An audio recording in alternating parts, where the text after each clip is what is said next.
സുഹൃത്തുക്കളെ, മനം മറിക്കരുത് ഭക്ഷണമാണ്. കണ്ടിട്ട് ഉൾട്ടി പറയുകയാണെങ്കിൽ തൊണ്ടോരെത്തെങ്കിൽ വിഴുങ്ങി ഇറങ്ങിക്കോ, തുപ്പിക്കളയണ്ട. ഇത് സംഭവം എന്ന് പറഞ്ഞാൽ ബ്ലാക്ക് വാട്ടർ ആൻഡ് വേറെന്തോ സംഭവമാണ്. പക്ഷെ കണ്ടു കഴിഞ്ഞാൽ അബോർട്ടഡ് ബേബീസ് ആൻഡ് കരിയോയിലാണെന്നേ പറയൂ. ഇതെന്തിൽ കറണ്ട് ചെത്ത പോവാല. അമേരിക്കൻസ് താലിബാന്റെ അടുത്ത് നിന്ന് തോറ്റ് പിൻവാങ്ങിയ പോലെ ഞാനും ഈ ഭക്ഷണങ്ങൾക്കിടയിൽ നിന്ന് തോറ്റ് പിൻവാങ്ങുകയാണ്. ക്രിസ്റ്റഫർ ലെവലിൽ ഒരു സാഹസിക സിനിമ എടുക്കാനുള്ള വകുപ്പുണ്ട് സ്ട്രീറ്റ് ഫുഡ് വെച്ചിട്ട്. അയ്യോ, ഇതെന്തോന്ന് പൂർണ്ണ വളർച്ച എത്താത്ത ഏലിന്റെ മുട്ടേ.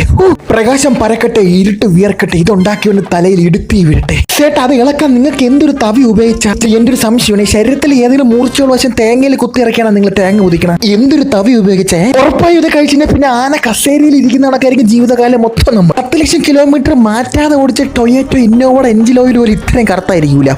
Dam, that oil is darker than my soul. നരകത്തിൽ പോയിട്ട് ഇബിലീസിന് കൈക്കൂലി കൊടുത്തിട്ടാണ് നീ ഓയിൽ വാങ്ങിച്ചോണ്ട് വീത്തിയേക്കണം. അതല്ല, ആ പൊള്ളിച്ചെടുക്കുന്ന സാധനം എന്തൊരു ഡ്രാഗൺ സ്കിന്നാണ്. ഏത് നാട്ടുകാർ എങ്ങനെ എപ്പോ ഏത് ടൈം ലൈനിൽ ഏത് യൂണിവേഴ്സിൽ ഉണ്ടാക്കണേന്നൊക്കെ. ഈ മെച്ചോട് മൊണ്ണോളെല്ലാം കൂടി മനുഷ്യനെ കൊല്ലേ ഉള്ളൂ.